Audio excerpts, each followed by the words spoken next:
Welcome to Love What You Love. I'm Julie Rose.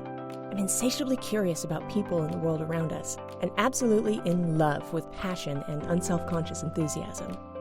Every other week, I geek out with someone about the thing that they love, and then I share it with you. Welcome back, or welcome. I freaking love podcasts. I love them. I subscribe to way too many to keep up with. I'm always on the lookout for new ones. And then back in January 2020, I got back into podcasting myself after 10 years focusing on historical fiction. I love sharing wonder and love through this podcast. Did I mention I love podcasts? So here's the cool thing. This week's guest hosts one of my very favorite podcasts. Alie Ward is an Emmy Award-winning science communicator. She's a writer, producer, and correspondent on, honestly, too many dang shows to list here, but I will in the show notes. Her passion project is her comedic science show, Ologies, named one of Time Magazine's top 50 podcasts. It was so fun to geek out with Alie about podcasting. In this episode, we talk releasing perfectionism, West Coast versus East Coast podcasts, strategic Chardonnay at an Emmy Awards afterparty, why failure isn't to be feared, finding your authentic voice, and so much more. Also, a quick note on the audio. Alie and I both had our video on, and apparently my 2400 baud modem, or whatever it is I have with Comcast, just absolutely had heartburn. So the audio on this episode is not, shall we say, up to my standards. That said, I really hope you enjoy the chat as much as I did and don't even notice. So, find out why Alie loves podcasting, and why you might learn to love it too.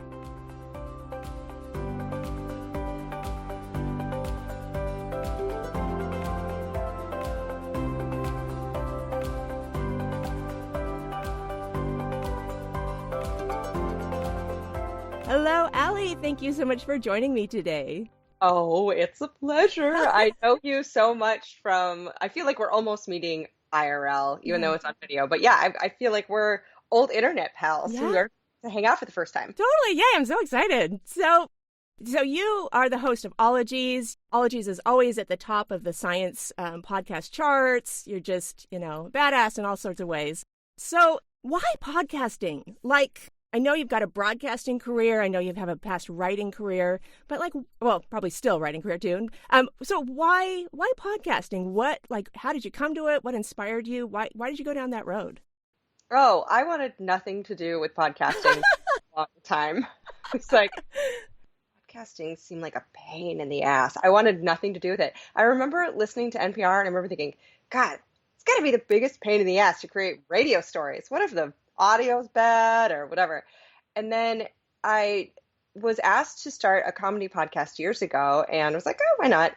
And that ended up being fun, but it wasn't a huge success, but kind of got me into it. And then when it came time to do Ologies, some other podcasting networks were like, hey, if you have any ideas for something science, we don't have a lot on our science roster. And I had wanted to do something with Ologies for 20 years. I thought maybe I'd read an illustrated book, or I pitched it as a TV show to my producer of the TV show I work on at the Emmys right after we won an Emmy, and everyone was Chardonnay buzzed. And I was like, ever going to sell a TV show? It's like, what about this thing called Ologies? I remember the producer was like, doesn't sound like a good show. And I was like, oh. Then when it came time to do it as a podcast, I was like, well, I could do long form, I could do interviews. So it was mostly because no one wanted to buy it as a TV show was why it's a podcast. Yeah. It got to be a great decision. I'm so glad it's a podcast and not a TV show. Yeah. So, my gosh, so many questions. So at the Emmys, they said, no, I'll pass, which was stupid. But what pushed you over the edge? I mean, how long was it between that conversation and you actually starting the podcast? Oh, probably about 3 years. And I remember thinking I wanted to do a science podcast, and I had a whole document of maybe what it would be called. And do you want me to look it up? Yeah, totally. Document. All my dead ideas. It's probably Ward's Corner or something, Ward's Science Corner. I had this idea of all these different, how could I do, science podcasts. Ideas. It's from way back. Science Corner with Alie Ward. Okay, but why? Cocktail Party Science. You Can Science Also. These were all creepy science with Alie Ward. These were all things that I was like, maybe I'll do it this way. And then, and so finally I was like, I've wanted to do Ologies as a TV show or an illustrated book forever. What if I just do that? And so I started to kind of think about the people that I could interview. And then I started realizing like, oh, this is the show. Like I have a list here of people that I could interview. And I think I started being like, oh, nidology as bird nests. Hey, I know someone who knows someone at a bird lab that I could maybe talk to. So then I started thinking like, okay, I could really do this. What did it take for you to get it up and going? Because you weren't super interested in podcasts. So like what got you going to do it? Oh, it was a horror show. It was the hardest thing I have ever worked on. I decided I'm going to do Ologies. I'm going to make it like an interview-based show because I thought NPR shows seem really hard to produce, and it seems like you need definitely more than one person with a laptop to make it. I was like, I can't do that. That's like that's over my pay grade, right? And so my friend Matt Myra, he has been on a bunch of podcasts forever. And I think it was him who said there are East Coast podcasts, which are NPR, they're sound bites, they're music beds, it's edited, people speak professionally. And then there are West Coast podcasts where it's like you set up two people in the room and they talk about like sandwiches and farting. And then... That's on our agenda for later. Yeah. Sandwiches and farting with Julie and Alie. Oh, truly West Coast podcast. Right. But it was like, so I thought I'll do a West Coast podcast of science. And then I started recording and I soon realized there was a lot of stuff that went over my head in the interviews and possibly the audience's head. And so I thought, well, I can't make it an East Coast podcast. And so I'll do some kind of hybrid. And between the first episode I ever recorded, which was with Leela Higgins, she was like my first test subject. She was amazing to come in and let me practice on her. And it was almost a year before I released it because I was trying to figure out how do I stop and explain things, or how do I go look things up, or how do I pick up the pace if something, if this story is too detailed or whatever. So it took me like a year before I realized, oh, okay, asides. Maybe I'll do an aside and explain what a chinchilla is or what this place looks like. And so I worked on it for about a year. And in the meantime, I got the Instagram handle. I told everyone I was working on it. I got questions from Twitter and Facebook. And then I got a message from someone saying, hey, I just heard this other SciCommer wants to start a podcast about Ologies. And he's like, has a huge following. He mentioned it offhand in another podcast. And I was like, fuck, no. It's like, I've been wanting to do this for 20 years. I've been actively editing episode 1 for a year.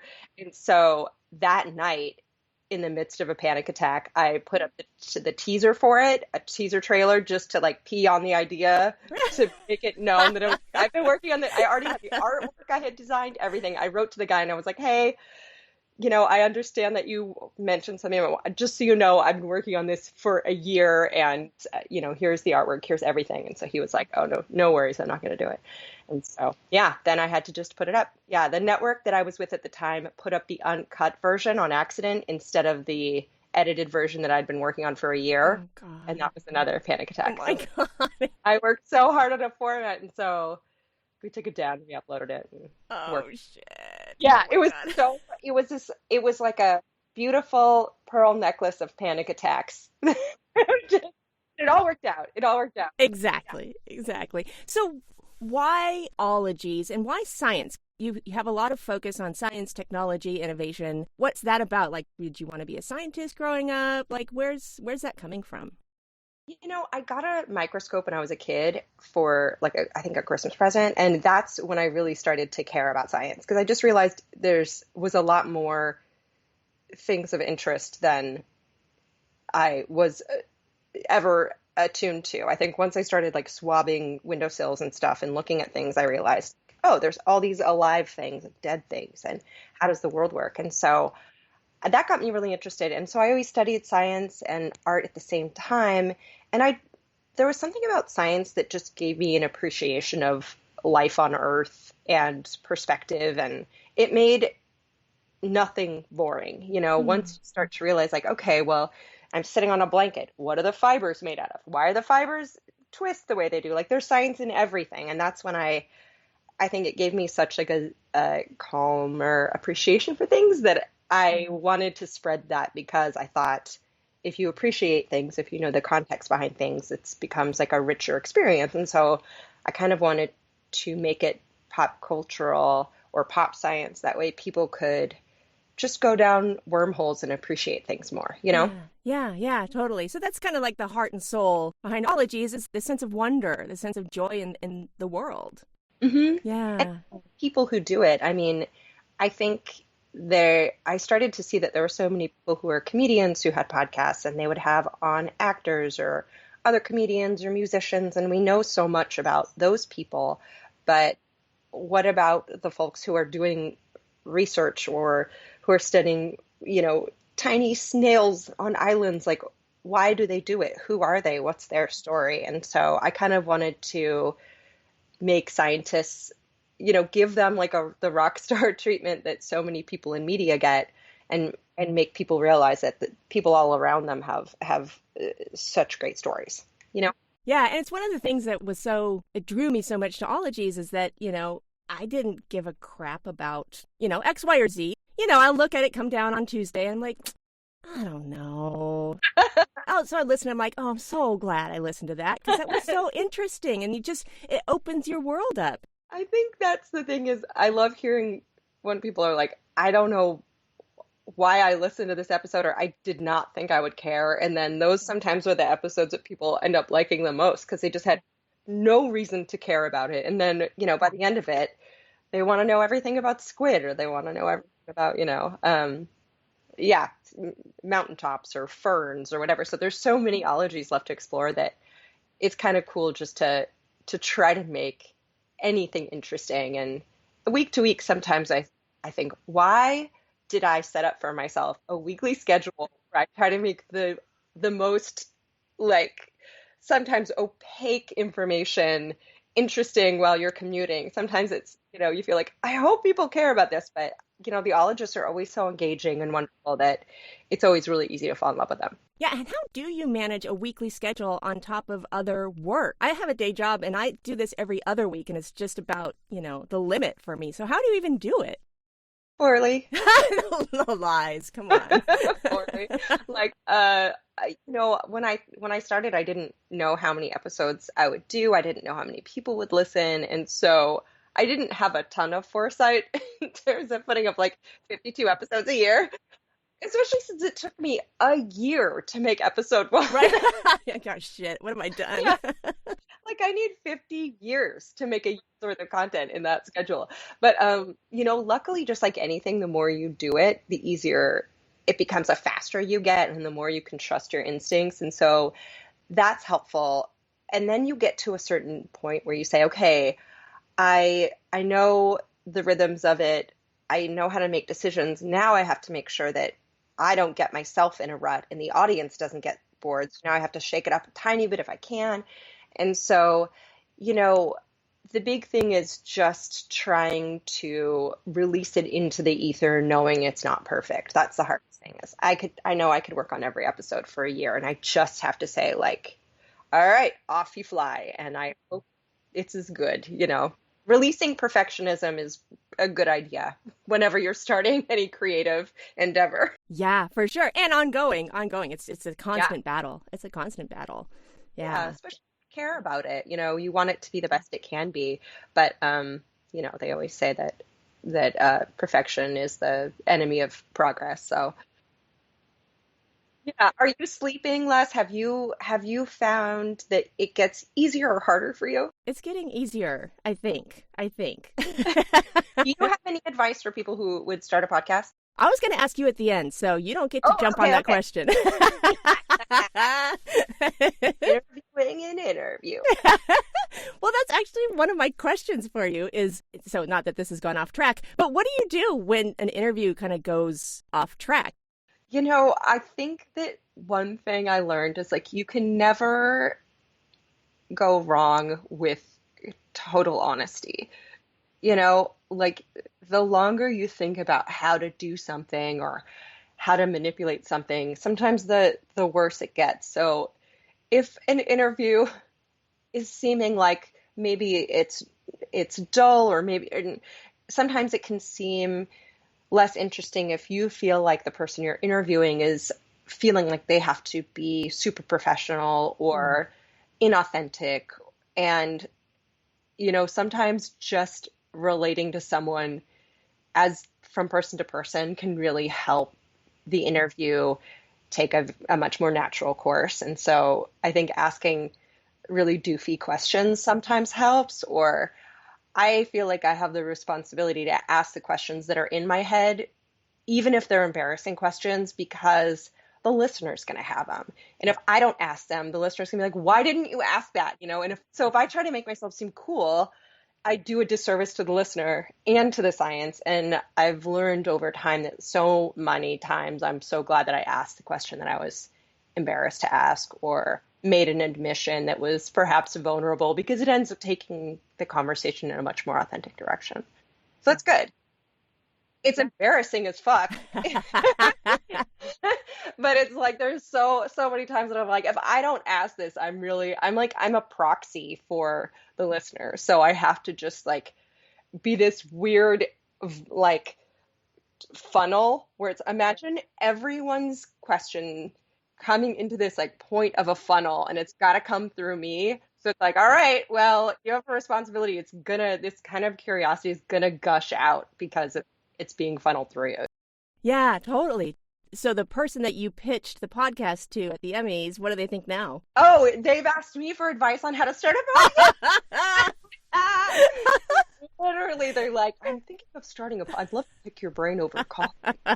Oh, would you? Which is really funny. But, the thing about it is, if I had to have done Ologies as a TV show, I don't have creative control over everything. I'd have a way smaller time frame to discuss the information, and I would have gotten, just essentially way less creative control. And so it ended up being such a good thing that it was a podcast, because it can be an hour and 40 minutes. It can be a 15-minute episode. I can swear in ways I could never if it was a TV show. I can talk about things that would not be TV friendly. And I think the cool thing about that is I didn't really trust my own voice as much before I started this podcast. And it's really allowed me to go with my gut more creatively and realize I don't have to change myself to fit into TV. I can just be myself, and that's enough. And so I think that whenever people ask for advice on starting podcasts or anything creative, it's like, if you have people whose careers you really like, or you like what they make, a lot of times we want to fit ourselves a little bit more into that kind of dialect or whatever that they're doing. But really the best thing you can do is just come to it as authentically as possible, because you'll enjoy it more. You'll feel more fulfilled, and no one can be you. So you might as well be, So it's been a huge, I think a huge confidence booster to me, where I didn't get that from anything else I was working on, which is cool. So how do you feel that doing this over the course of 4 years has changed you as a person? That's such a good question, and it's such a thoughtful question. I think I definitely have learned to trust my own instincts, and to trust, usually the first thing that comes into my mind is the question to ask or the joke to make. And it has also given me a lot of agency I didn't feel I had over my career. I think a lot of times especially when you work in TV or for media or whatever, you're waiting to see if you get renewed, and you're waiting to see if they cast you in something or if they replace you or whatever. And this is really like the first time in my life I've been like, I'm the boss in charge of my own work, and I get to give people raises if I want. I get to give away money to charity in ways that I couldn't afford before. And it's really given me a kind of a sense of it's okay to be the boss, in a way that it's been empowering that way, And so I hate being a boss. I'm very bad at it. I feel like I'm really bad at like managerial stuff or being like this, but it's been cool to, I guess, feel like I'm not at the mercy of a network executive to tell me that I don't have a job, Has it had negative effects in any way? Like, lack of sleep or... Julie, look at my hair right now. Look at my hair. My hair is like, put me on the mic. Let me tell my story. She never gets blowouts anymore. I'm so tired. I've been so tired since 2017. Like there's really like before Ologies and after Ologies. It's like a crater impact. I've been running since I started this, and I'm definitely more tired. I definitely sleep less, but I also, on top of that, it has gotten me so many other opportunities that I've been able to take. And so there were so many opportunities I would not have if it were not for this podcast, from, working with Netflix and being a consulting producer on some shows for, HBO and Amazon. And yeah, like getting to really have some great opportunities I've loved to do. But it's hard to say no to jobs. I was like a waitress in my 30s, which is good money if you can get it. But, I am always very, very grateful and appreciative for getting to do this job that I've always wanted to do. So I'm always like, if an opportunity comes, take it. And so I'm having to be a little bit more mindful of my actual bandwidth. It's not infinite. It's not exactly. Infinite. It's not infinite. If I'm like, if I want to do it, I could do it. It's like, that's not always the case. So we're not always used to having more opportunities than we're able to do, which is like such a great problem to have, and I always just want to keep doing more and more with it. I always want to be putting out better social media content and start a TikTok account and, have spin-off shows and maybe have guests who are amazing produce podcasts of their own and make a network and all of these things, and it's hard to know, okay, which ones can I reasonably do, great problem to have. So I wanted to ask you about some of those interviews. So maybe what's not your favorite, but what was your most memorable interview so far? Oh my gosh. I have to say Merlin Tuttle, Dr. Merlin Tuttle. He is someone who I wanted to interview before the podcast ever started. Like if you were to do a deep, deep dive on my Instagram, before episode 1 ever dropped, it was like, Chiropterology's award. Look at this guy. He seems amazing. And he also was just so welcoming. This is pre-pandemic, so I went to his house and we sat there for hours. And he is someone who is also so wonderful. He follows up with me a lot. He sends me emails just to be like, how you doing? And he's just so, he has such a pure love and passion for what he does. And he's someone I'm really honored to know. And that's the other thing about this is like, I feel like over the course of however many episodes, 200 episodes or something, it's like, oh, I've gotten to make like 200 new friends, which is amazing. Like I'm always, on text with a couple of them every day, and just because they've become friends in my life. So that's been a real gift is being able to be in the orbit of some of these people I've really admired for so long. And Marvin, just so folks who maybe haven't heard that's the bats episode, yeah? Yes, that's Chiropterology. Dr. Tuttle, Dr. Merlin Tuttle, he's amazing. He has a big push broom mustache, and he's also an incredible photographer and like such an adventurer, and he leads bat expeditions to go marvel at them all over the world. So he's just great. And but yeah, it's funny, like Colin Perry is someone who is a good friend of mine, and I was just hanging out with Victor, her husband, who's in town right now, and they're moving to LA, which I'm thrilled about. Yeah, and like Dr. Sarah McAnulty is someone who's become a close friend. Dr. Raven Baxter just moved to LA, so it's really exciting to get to hang out with her in person. And so, Shane Campbell State. And there's so many people who I'm just like, it's such an honor to be their friend. Which one of those guests would help you bury a body? Oh, question. I think they would, it's really more which one of them would help me dig up a body and make sure that it's, properly reinterred. I think probably, well, taphologist Robin Lacey could definitely help me reinter a body in the proper place. She's a taphologist who studies burials and gravestones. So I think probably I would be more likely to reinter a body in a respectful way with an archaeologist, which is wonderful. You know what I mean? Although if it were something like a dead praying mantis, I would have to say Leela Higgins. If it were an insect funeral, which I've had, she'd be for it. I had a praying mantis named Maribel who died, and we had an open casket funeral. Leela was there in all black. Wait.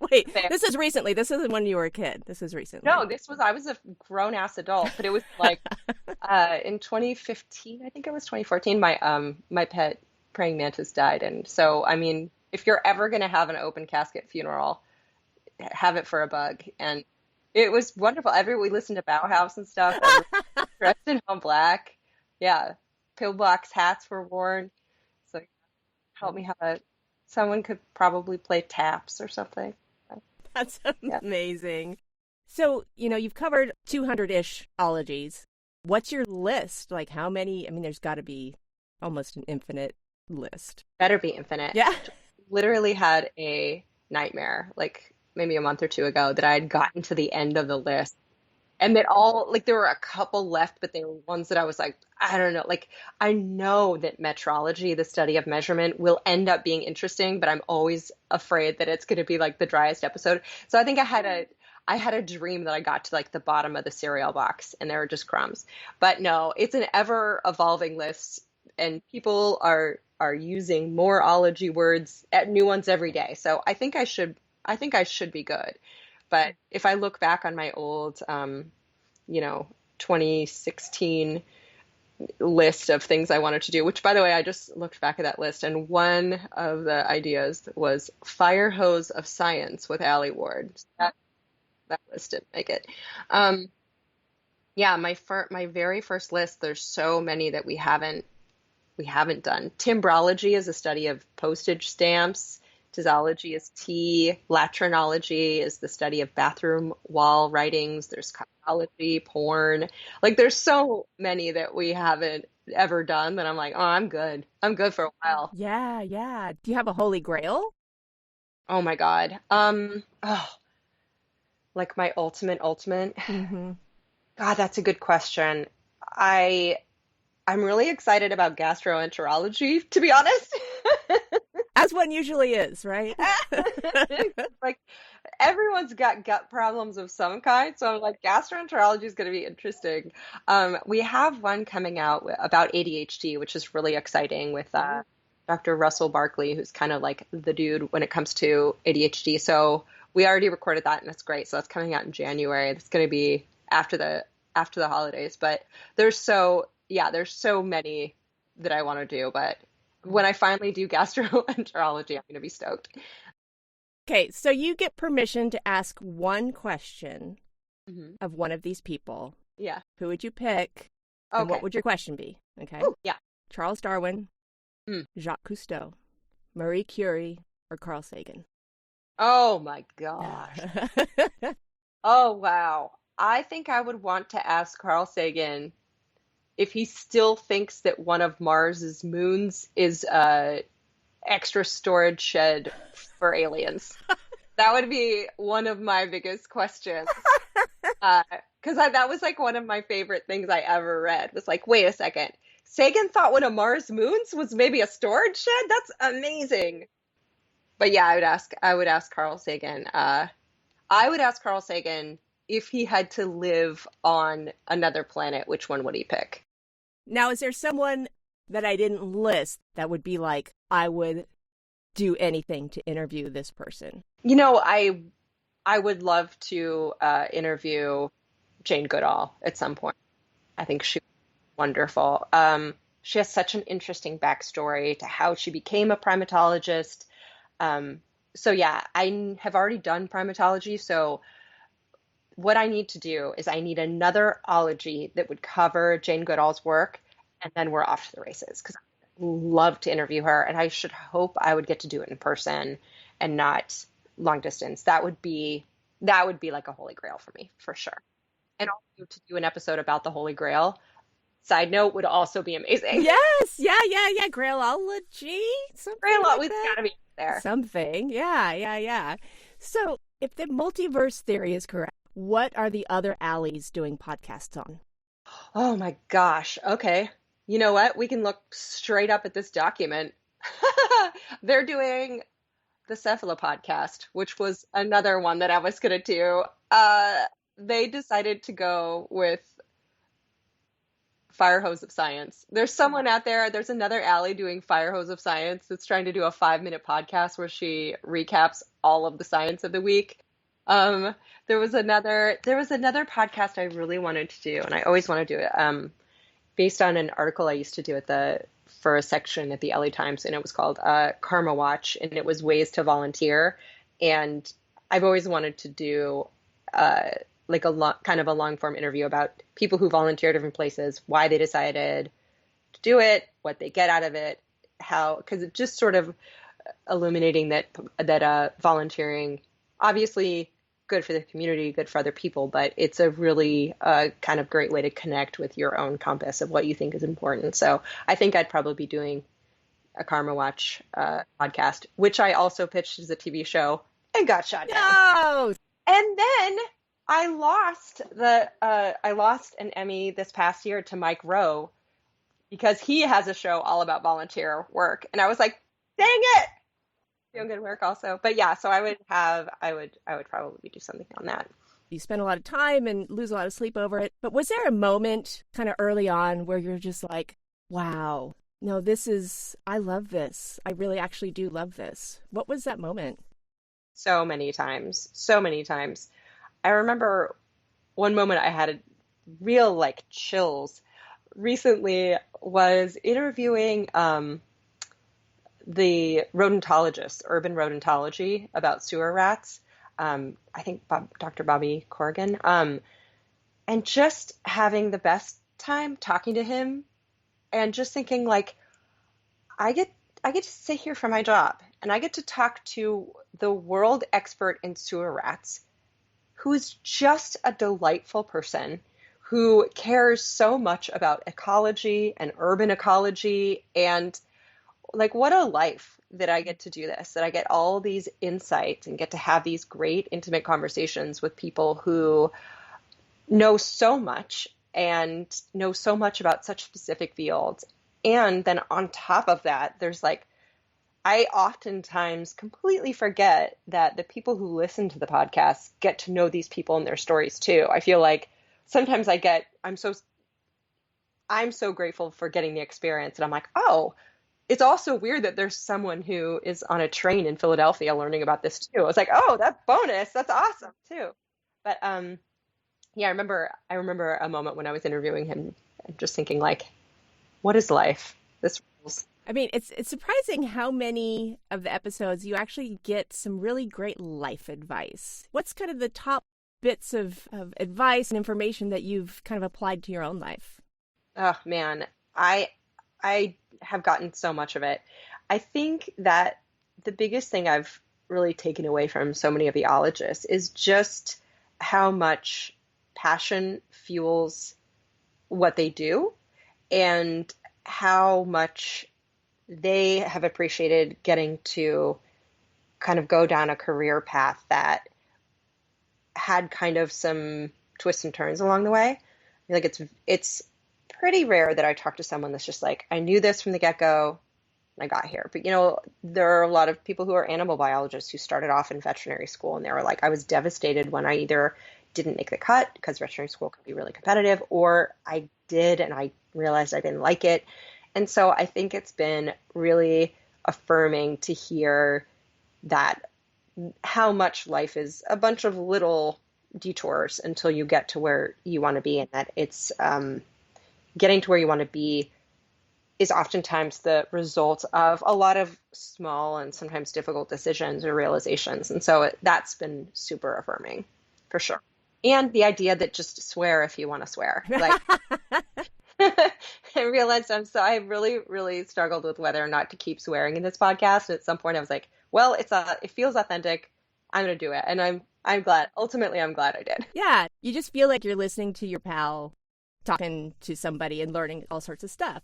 I hope so. I just feel like if the idea that you're going to tune in and that it's not being super censored is like, okay, well, you never know what's going to happen. So I'm glad I just stuck with that instinct.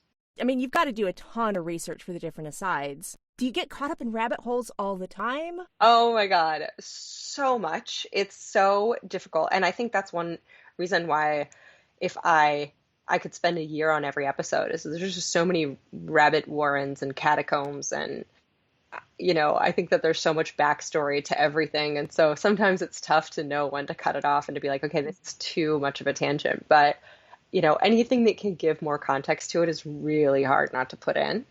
And I'm naturally really curious anyway. And so, yeah, I can get down a real chasm of Googling. So what's kind of the most disturbing thing that you've learned in one of your rabbit holes? Oh man, doing the Teflology episode recently about gravestones, I was like, I gotta extricate myself because I was like, okay, well, if this is how graves work, and okay, well then what's a mausoleum like? And then before I know it, I'm like accidentally have tripped upon a whole article about abandoned mausoleums that people are looting, and I'm like, oh no, what is? Oh no, don't click on it. And so yeah, the Teflology was haunting in a lot of ways, where I was like, oh man, that was a tough one. That one stuck with me a little bit too much. Yeah. So but the recent episode I did on pain too was really interesting. There are so many studies that I just wanted to read. And, when it comes to something that will have a lot of meaning in people's lives or that they might struggle with or is psychological or medical, either way, you really want to do it justice and try to get as much information and make sure the information is really well vetted and people know when they're listening that it's not flim flam and that there are all of these studies. And so I love reading studies, so I can get down a real, National Institutes of Health hole there. What's like the most delightful thing that you've found in one of your rabbit holes? Oh gosh. I think that the Fearology episode with Mary Poffenroth still really sticks with me because it's a lot about the amygdala and the limbic system and anxiety and fear and how much anxiety is typically fear and what those sources of anxiety are. And just knowing that a lot of anxiety is about either not being in control or not being good enough, not being enough. And it's really made me take a step back from when I'm feeling anxious and asking myself, okay, am I anxious because I'm afraid I'm about to blow this? Am I anxious because there are too many unknowns right now? And so that one really, I still hear people, weekly. Oh, and the death and dying with Cole too was giant. Her huge message is, dying is sad and a tragedy, but it's an even bigger tragedy to live your life inauthentically and to get to the end of your life having so many things,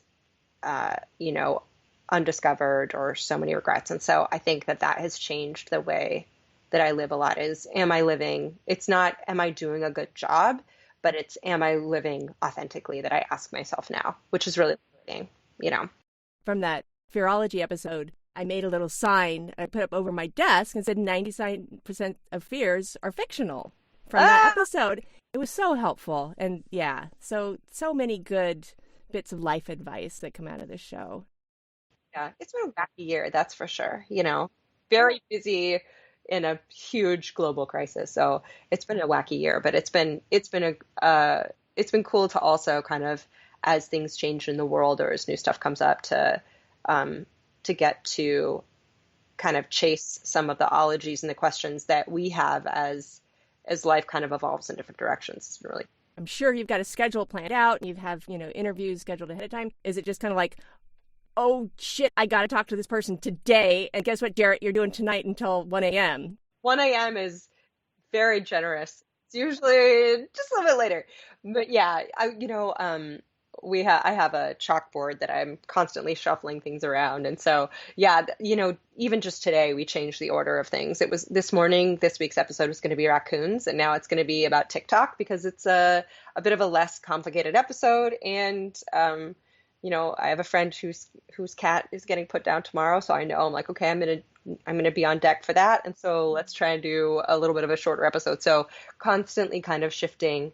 And if something comes up, then great, let's throw in a Corona-sode if we have new information that we need to learn about boosters, things like that. So, with a lot of social movements too, it's been great to be able to talk to people who have much better insight and have stories that need to be told, and to be able to take the platform I have and be able to amplify, stories and perspectives that I don't have, and that we all can learn. And so it's been really great that it's so elastic like that. Again, with a TV show, I would never have the, artistic and editorial freedom to do any of that. And so it's really been just such a, really making Ologies is the best thing I have ever done in my life. Like, without a doubt, hands down, the best turn that my life has ever taken. I think back to that year of me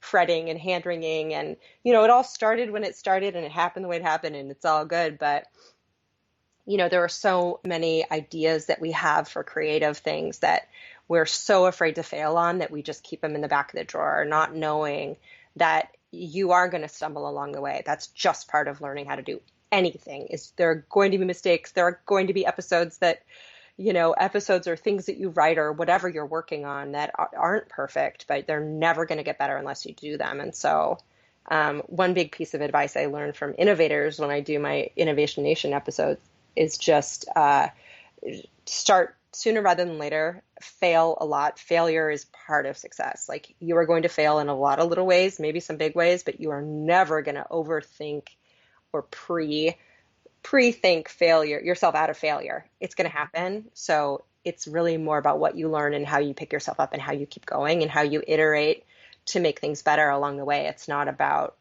failure is not a zero-sum game like that. It's really a process. And so, but hands down, Ologies has changed my life, and I've gotten to help people in my life in ways I never would have been able to. So if anyone has an idea, it's always worth exploring, If you could go back in time and talk to little Alie and tell her about this, what do you think she would say?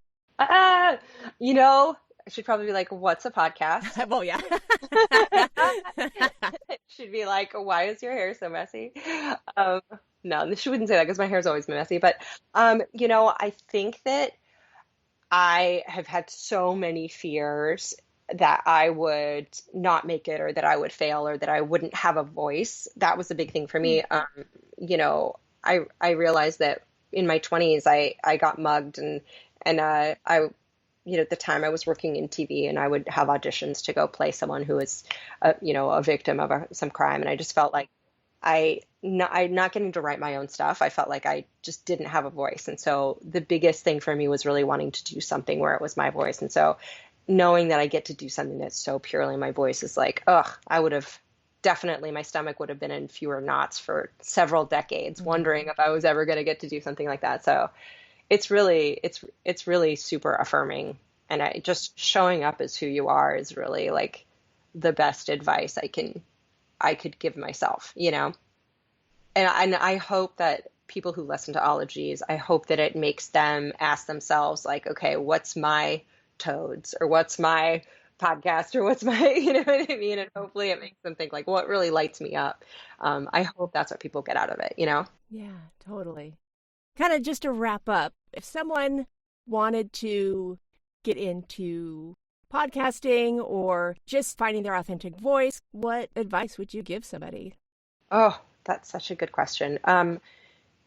I think when it comes to making your own podcast, I think it's a really good idea to think, okay, what could I do so many episodes on and still get excited about? And what really, not what you think will be successful, but what you think you would really put yourself into is a great way to approach it. And also think like, what are the listeners getting out of this? What am I getting out of this? And what are the listeners getting out of it? And I think, I think as soon as you start to think of whose voice am I putting on, that's when you can kind of tell yourself, okay, pump the brakes. Like, how would I be presenting this information to my best friend? Probably pretty different, you know? And so granted, not everyone is going to want to have a foul mouth science podcast like me, but, you know, asking yourself, how much are you pre-editing yourself before you even get a chance to show up for it? I think people don't realize like how wonderful and charming and interesting they are as they are. And a lot of people think I have to speak like other people I have heard speaking on this topic, or I have to put my own experiences away. And what's really interesting about a lot of science is like the questions that scientists ask are really informed by their own experience. And that's another reason why it's so important to have a diversity of perspectives in science, is because different people ask different questions and different researchers have different questions. So I think showing up as you are brings more value to the table than people realize. Well, thank you for showing up as you are, because Ologies is it's just a delight, and I just love it so much, as you can probably tell, and I've said a million times. But thank you, Alie, so much for joining me today. You've been so generous with your time, and I really appreciate it. Oh, it's great to be here. And thanks for making a podcast about people who love what they love. I mean, it's the best. It's the best thing ever. So thanks for having me on. It really is. It's quite an honor, and it's great to see your face. You can find Alie on Instagram and Twitter at Alie Ward and Ologies. I'll include links to everything in the show notes, and I'll share some of my favorite podcasts in the show notes too. Also, today is Giving Tuesday. In addition to the link to Alie's favorite nonprofit, the International Myeloma Foundation, we've got a link in the show notes to over 100 nonprofits supported by Ologies in honor of her guests. I'll also include links to my favorite nonprofits too. That way you'll have a lot to choose from on this Giving Tuesday and throughout the year. Huge thanks to Alie for sharing her passion with us today. Just a reminder that you can find this podcast on Instagram at Love What You Love Pod, on Twitter at What You Love Pod, and the website is lovewhatyoulovepod.com.